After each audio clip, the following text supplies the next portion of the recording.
Hi all, welcome to my channel. അപ്പോൾ നമ്മൾ solid state ഡിവൈസസിൻ്റെ concepts ഒക്കെ നമ്മൾ നോക്കി. ഇതിന് മുന്നേയുള്ള വീഡിയോസിലായിട്ട് പല വീഡിയോസിലായിട്ട് അതൊക്കെ പറഞ്ഞുപോയി. ഇനി നമുക്ക് സോളിഡ് സ്റ്റേറ്റ് ഡിവൈസസിൻ്റെ കുറച്ച് ഒബ്ജക്റ്റീവ് പ്രോബ്ലംസ് നോക്കാം. First question, a semi conductor has dash temperature coefficient of resistance. 4 options തന്നിട്ടുണ്ട്. ടെമ്പറേച്ചർ കോഎഫിഷ്യൻറ്റ് ഓഫ് റെസിസ്റ്റൻസ് ആണല്ലേ ചോദിച്ചിട്ടുള്ളത്. അതായത് എങ്ങനെയാണ് ടെമ്പറേച്ചർ ഇൻക്രീസ് ചെയ്യുന്നതിനനുസരിച്ച് അല്ലെങ്കിൽ ഡിക്രീസ് ചെയ്യുന്നതിനനുസരിച്ച് ഒരു സെമി കണ്ടക്ടറിലെ റെസിസ്റ്റൻസ് എങ്ങനെ വേരി ചെയ്യുന്നു, അതാണ് ക്വസ്റ്റ്യൻ. ഇപ്പോൾ ടെമ്പറേച്ചർ ഇൻക്രീസ് ചെയ്യുമ്പോൾ റെസിസ്റ്റൻസ് ഇൻക്രീസ് ചെയ്യുകയാണെങ്കിൽ അതൊരു പോസിറ്റീവ് ടെമ്പറേച്ചർ കോഎഫിഷ്യൻസ് ഉള്ളതാണെന്ന് പറയാം.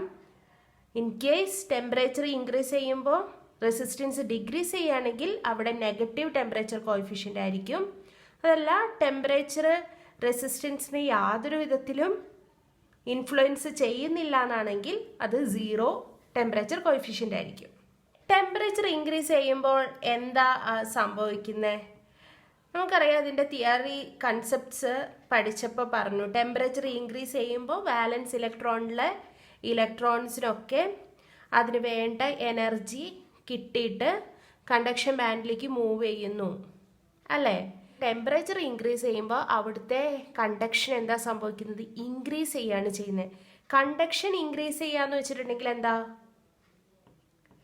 ഇപ്പോൾ ഒരു സർക്യൂട്ടിൽ കറണ്ട് കൂടുതൽ ഫ്ലോ ചെയ്യുകയാണെങ്കിൽ അവിടുത്തെ റെസിസ്റ്റൻസ് എന്തായിരിക്കും?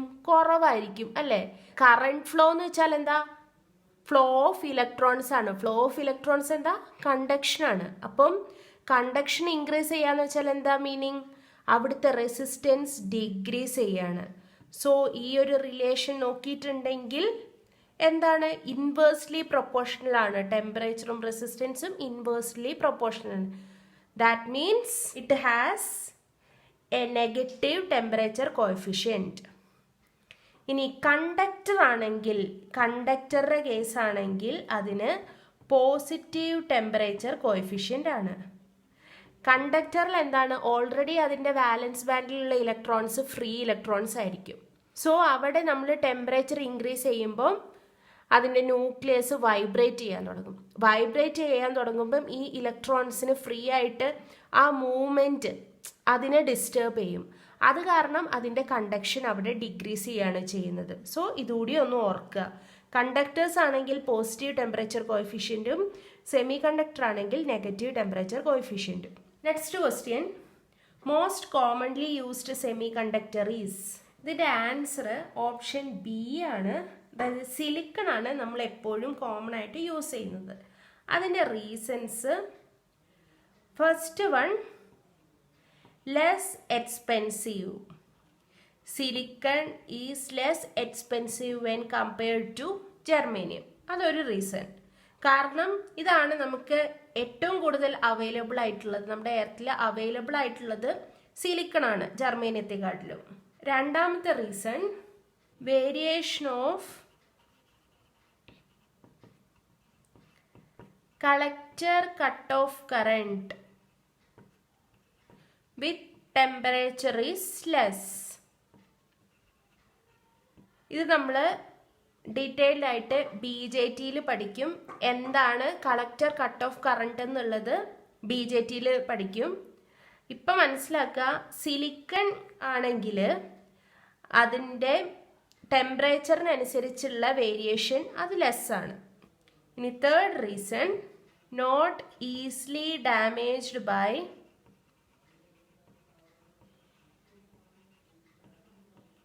Excess heat. അതായത് ജർമേനിയം സിലിക്കണും കമ്പയർ ചെയ്യുമ്പോൾ ജർമേനിയത്തിനാണ് സൈസ് കൂടുതൽ അല്ലേ.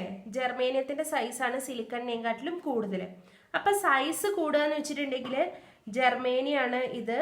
അതിൻ്റെ ഔട്ടർമോസ്റ്റ് ഷെല്ല്, വാലൻസ് ഷെല്ല്, ന്യൂക്ലിയസിൽ നിന്ന് ഒരുപാട് ഡിസ്റ്റൻസിലായിരിക്കും ജർമേനിയത്തിൻ്റെ വാലൻസ് ബാൻഡ് കിടക്കുന്നത്. സിലിക്കണിൻ്റെ കേസ് ആണെങ്കിൽ ജർമേനിയത്തിനെ കമ്പയർ ചെയ്യുമ്പോൾ ന്യൂക്ലിയസിൽ നിന്ന് കുറച്ചും കൂടി ക്ലോസ് ആയിട്ടായിരിക്കും സിലിക്കണിൻ്റെ കിടക്കുന്നത്. അപ്പം പ്ലസ് ദൂരെ ദൂരെ പോകും തോറും ഇലക്ട്രോൺസിന്റെ എനർജി ഇൻക്രീസ് ചെയ്യും. ഇപ്പൊ എനർജി ഇൻക്രീസ് ചെയ്യാന്ന് വെച്ചാൽ എന്താ, അതിന് പിന്നെ വളരെ കുറച്ച് എനർജി കിട്ടിയാൽ മതി കണ്ടക്ഷൻ ബാൻഡിലേക്ക് പോവാൻ. സോ ജർമേനിയത്തിന്റെ കേസിൽ ടെമ്പറേച്ചർ വളരെയധികം ഇൻക്രീസ് ചെയ്തിട്ടുണ്ടെങ്കിൽ ക്രിസ്റ്റൽ ഡിസ്ട്രോയ് ആവാനുള്ള ചാൻസ് കൂടുതലാണ് സിലിക്കണിനെ കമ്പയർ ചെയ്യുമ്പോൾ. അറ്റ്ലീസ്റ്റ് ഈ 3 റീസണെങ്കിലും ഓർത്ത് വെക്കുക. പിന്നെ കാർബണും സൾഫറും നമ്മൾ അങ്ങനെ സെമി കണ്ടക്ടർ ക്രിസ്റ്റലിൽ യൂസ് ചെയ്യാറില്ല എന്നുള്ളത് കൺസെപ്റ്റ്, ഇതിന്റെ കൺസെപ്റ്റ് പഠിപ്പിച്ചപ്പോൾ പറഞ്ഞതാണ്. ഡൗട്ട്സ് ഉള്ളവരെ ആ വീഡിയോ ചെക്ക് ചെയ്യുക. Next question, a semi conductor in its purest form is called dash. Options intrinsic, superconductor, extrinsic, none of this. Answer എന്താ വരുന്നത്? സെമി കണ്ടക്ടർ എടുത്തിട്ടുണ്ടെങ്കിൽ പ്യൂറസ്റ്റ് ഫോം എന്ന് വെച്ചാൽ ഇംപ്യൂരിറ്റീസ് ഒന്നും ആഡ് ചെയ്യാത്ത case intrinsic. So answer is option A. Intrinsic add ചെയ്യുമ്പോഴാണ് നമ്മൾ extrinsic എന്ന് പറയുന്നത് അല്ലേ. ഇതിനെ അഗെയിൻ എൻ ടൈപ്പും പി ടൈപ്പും ആയിട്ട് ഡിവൈഡ് ചെയ്തിട്ടുണ്ട്. Next question, an intrinsic semi conductor at absolute zero. Absolute zero എന്ന് വെച്ചാൽ ടെമ്പറേച്ചർ ആണ്. ഇങ്ങനെ 0 കെൽവിനില് ടെമ്പറേച്ചർ ഒന്നും കൊടുത്തിട്ടില്ലെങ്കിൽ അത് എന്തായിട്ട് ആക്ട് ചെയ്യുക? Intrinsic semiconductor. ഓപ്ഷൻസ് ഉണ്ട്, becomes extrinsic semiconductor. Extrinsic സെമി കണ്ടക്ടറിനാണ് ഞാൻ ESC എന്ന് എഴുതിയിട്ടുള്ളത്. B behaves like an insulator. C disintegrates into pieces. D becomes superconductor. ഇപ്പം ടെമ്പറേച്ചർ ഒന്നും കൊടുത്തിട്ടില്ലെങ്കിൽ ഇലക്ട്രോൺസിനൊന്നും കണ്ടക്ഷൻ ബാൻഡിലേക്ക് പോകാനുള്ള എനർജി കിട്ടിയിട്ടുണ്ടാവില്ല അല്ലേ. എല്ലാ ഇലക്ട്രോൺസും കോവാലന്റ് ബോണ്ടിൽ തന്നെ ഇരിക്കാവും. സോ അത് എന്തായിട്ടായിരിക്കും ആക്ട് ചെയ്യുന്നത്? അവിടെ കണ്ടക്ഷൻ നടക്കുന്നുണ്ടോ? കണ്ടക്ഷൻ ഒന്നും നടക്കുന്നുണ്ടാവില്ല. അപ്പൊ കണ്ടക്ഷൻ നടക്കാത്തത് എന്താണ്? ഒരു ഇൻസുലേറ്റർ ആണ്. So behaves like an insulator. Question, which of the following cannot exist outside A semi conductor. ഒരു സെമി കണ്ടക്ടറെ പുറത്ത് എക്സിസ്റ്റ് ചെയ്യാൻ പറ്റാത്തത്, അതായത് ഇപ്പൊ സിലിക്കൺ ആണെങ്കിൽ ഇവിടെ നമ്മളിങ്ങനെ ബോൺഡ്സ്, കോവാലന്റ് ബോൺഡ്സ് പറഞ്ഞു അല്ലേ, അതുപോലെ ഇവിടെ വേറെയും ബോൺഡ്സ്, സിലിക്കൺ ആറ്റംസ് ഉണ്ടാവും. അപ്പം ഔട്ട്സൈഡ് എ സെമി കണ്ടക്ടർ എന്ന് വെച്ചിട്ടുണ്ടെങ്കിൽ ഈ ബോൺഡ്സിന് പുറത്ത്, അതായത് ഈ ഒരു ഏരിയയിൽ എക്സിസ്റ്റ് ചെയ്യാൻ പറ്റാത്തത് എന്താണെന്നാണ് question. Options A electron, B hole, C both hole and electron, D none of the above.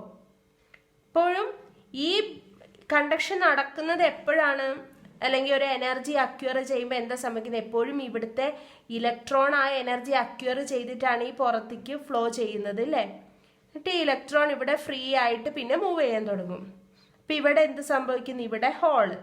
ഇപ്പൊ എപ്പോഴും എൻ ടൈപ്പോ പി ടൈപ്പ് സെമി കണ്ടക്ടർ ആണെങ്കിലൊക്കെ ഇലക്ട്രോൺസ് ഒന്നെങ്കിൽ പുറത്തേക്ക് പോകുന്നു, അല്ലെങ്കിൽ ഇലക്ട്രോൺസ് ഒരു കോവാലന്റ് ബോണ്ടിൽ നിന്ന് അടുത്ത കോവാലന്റ് ബോണ്ടിലേക്കാണ് മൂവ് ചെയ്യുന്നത് അല്ലെ. നമ്മൾ അത് പഠിച്ചു, എങ്ങനെയാണ് ഓരോ സെമി കണ്ടക്ടറിലും കണ്ടക്ഷൻ നടക്കുന്നതെന്നുള്ളത്. എല്ലാ കേസിലും ഒന്നെങ്കിൽ ഇലക്ട്രോൺ പുറത്തേക്ക് പോകുന്നു, അല്ലെങ്കിൽ വേറൊരു കോവാലന്റ് ബോണ്ടിലേക്ക് പോകുന്നു. അപ്പം ഒന്നുകിൽ ഹോൾസ് ഇവിടെ ഉണ്ടാവുന്നു അല്ലെ. ഹോൾസ് എപ്പോഴും എവിടെയാണ് ഉണ്ടാവുന്നത്?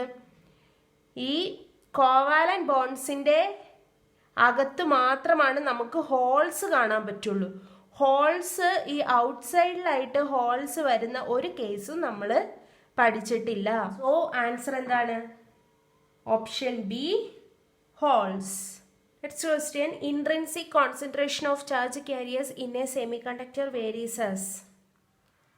ഇത് ടെമ്പറേച്ചറും ആയിട്ടുള്ള റിലേഷൻ ആണ് ചോദിക്കുന്നത്. ഇൻട്രിൻസിക് കോൺസെൻട്രേഷൻ എന്ന് വെച്ചാൽ എന്താണ്? NI ആണ് ഇൻട്രിൻസിക് കോൺസെൻട്രേഷൻ അല്ലേ. അതും ടെമ്പറേച്ചറും തമ്മിലുള്ള റിലേഷൻ ആണ് ക്വസ്റ്റ്യൻ. NI എന്ന് വെച്ചാൽ NI equal to AT cube e⁻ divided by 2kT ആണ് ATന്റെ ഇക്വേഷൻ.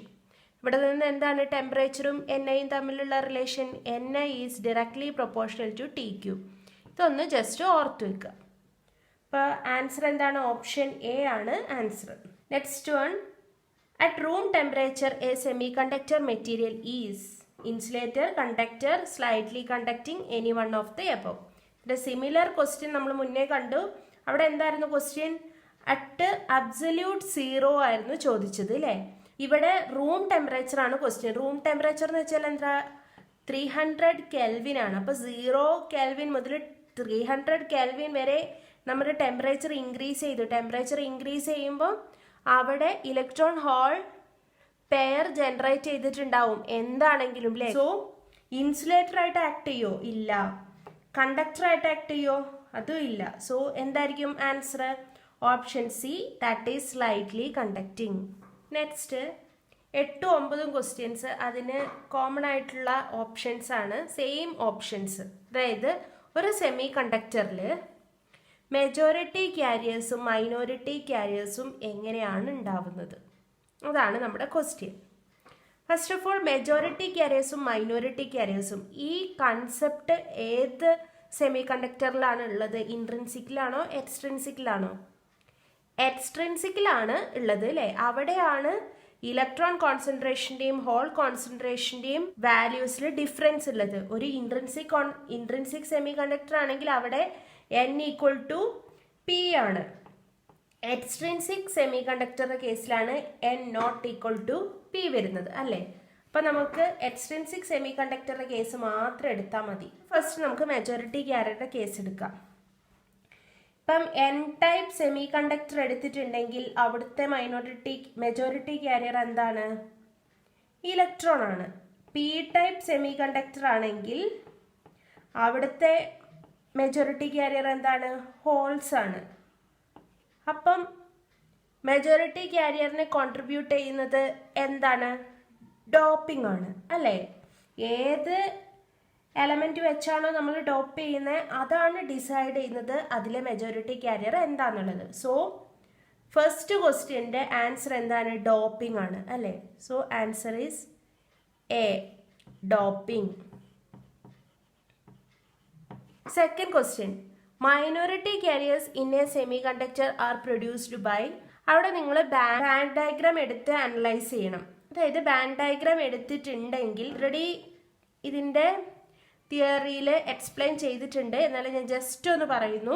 ഇപ്പം നമ്മൾ ഡോപ്പ് ചെയ്യുന്ന എലമെൻറ്റിൻ്റെ എനർജി ബാൻഡ് ഈ ഫോർബിഡൻ ബാൻഡിൽ എവിടെയോ ആണുള്ളത്. ഇപ്പോൾ സപ്പോസ് നമ്മളൊരു P ടൈപ്പ് സെമി കണ്ടക്ടർ ആണെങ്കിൽ ഇതിൻ്റെ ബാൻഡ് ഇവിടെ എവിടെയോ ആണ് അസ്യൂം ചെയ്യുക. അതായത് അക്സെപ്റ്റർ ആണ് അല്ലേ? മൈനോറിറ്റി ഇവിടെ എന്താ വരുന്നത്? ഇലക്ട്രോൺസ് ആണ്. ഇവിടേക്ക് എത്തുന്ന ഇലക്ട്രോൺസ് ആണ് മൈനോറിറ്റി ക്യാരിയർ ആയിട്ട് ഫോം ചെയ്യുന്നത് അല്ലേ? സോ ഇവിടെയാണ് നമ്മുടെ ഹോൾസ് ഇരിക്കുന്നത്. അതായത് അക്സെപ്റ്ററിലെ വേക്കൻറ്റ് ഓഫ് ഇലക്ട്രോൺസ്, അതായത് ഹോൾസ് ഒക്യുപ്പൈ ചെയ്യുന്നത് ഈ ഒരു എനർജി ബാൻഡിലാണ്. അപ്പോൾ ഡോപ്പിംഗ് കാരണം ഉണ്ടാവുന്ന ഹോൾസിലേക്ക് നമ്മുടെ വാലൻസ് ബാൻഡിലെ ഇലക്ട്രോൺസ് പോയി ഒക്യുപ്പൈ ചെയ്യുമ്പോഴാണ് ഇവിടെ ഹോൾസ് കിട്ടുന്നത് അല്ലേ? ഈ ഹോൾസ് ആണ് നമ്മുടെ കണ്ടക്ഷനെ ഹെൽപ്പ് ചെയ്യുന്നത് അല്ലേ? ഇലക്ട്രോൺസ് ഇവിടുന്ന് ഈ എനർജി ബാൻഡിലേക്ക് പോയി ഒക്യുപ്പൈ ചെയ്യുന്നു, കറസ്പോണ്ടിംഗ്ലി നമുക്ക് ഹോൾസ് കിട്ടുന്നു. ഈ ഹോൾസ് ആണ് നമ്മുടെ മെജോറിറ്റി ക്യാരിയർ ആയിട്ട് വരുന്നത്. സെയിം അതിൻ്റെ ഒപ്പം തന്നെ ഇവിടെ എന്ത് സംഭവിക്കുന്നു? ജമ്പ് ചെയ്യാനുള്ള എനർജി കൂടി അക്യൂർ ചെയ്തിട്ട് ഇവിടുത്തെ ഇലക്ട്രോൺസ് കണ്ടക്ഷൻ ബാൻഡിലേക്ക് പോകുന്നുണ്ട് അല്ലേ? അങ്ങനെ ഈ ഇലക്ട്രോൺസ് ഇങ്ങോട്ട് മൂവ് ചെയ്തിട്ടുണ്ടെങ്കിൽ ഇവിടെ ഇലക്ട്രോൺ വരുന്നു, ഇവിടെ ഹോൾസ് വരുന്നു അല്ലേ? അപ്പൊ ഇവിടുത്തെ മൈനോറിറ്റി ക്യാരിയേഴ്സ് എന്താണ്? ഇങ്ങനെ ഇവിടുന്ന് ജമ്പ് ചെയ്തിട്ടുള്ള ഇലക്ട്രോൺസ് ആണ് മൈനോറിറ്റി ക്യാരിയേഴ്സ് അല്ലേ? ഇവിടുന്ന് ഇങ്ങോട്ട് മൂവ് ചെയ്ത് ഇവിടെ എത്തുന്ന ഇലക്ട്രോൺസിനെ മൈനോറിറ്റി ക്യാരിയർ എന്ന് പറയാൻ പറ്റില്ല. കാരണം ഈ ഇലക്ട്രോൺസ് കണ്ടക്ഷനിൽ ഇൻവോൾവ് ചെയ്യുന്നില്ല. ആകെ കോൺട്രിബ്യൂട്ട് ചെയ്യുന്നത് ഈ ഇലക്ട്രോൺസ് മാത്രമാണ്. സോ ഇലക്ട്രോൺസ് എന്ന് പറയുന്ന മൈനോറിറ്റി ക്യാരിയേഴ്സ് ജനറേറ്റ് ചെയ്യുന്നത് ഏത് വഴിയാണ്? ഇലക്ട്രോൺ ഹോൾ പെയർ ജനറേഷൻ വഴിയാണ് അല്ലേ? ഇവിടെ ഒരു ഇലക്ട്രോണും ഹോളും ജനറേറ്റ് ചെയ്യുന്നു. ഈ ഒരു പ്രോസസ്സ് വഴിയാണ് നമുക്ക്, അതായത് ബാൻഡ് ടു ബാൻഡ് ജനറേഷൻ വഴി ഉണ്ടാവുന്ന ഇലക്ട്രോൺ ഹോൾ പെയർ കാരണമാണ് നമുക്ക് എന്ത് കിട്ടുന്നത്? മൈനോറിറ്റി ക്യാരിയേഴ്സ് കിട്ടുന്നത്. സോ ആൻസർ എന്താണ്? Option B.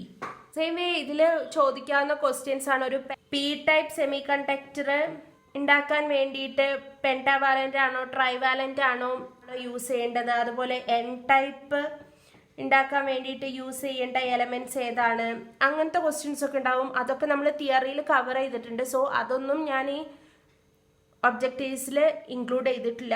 അങ്ങനത്തെ ബേസിക് തിയറീസ് ഒക്കെ നമ്മൾ കൺസെപ്റ്റ് പറഞ്ഞപ്പം കവർ ചെയ്തിട്ടുണ്ട്.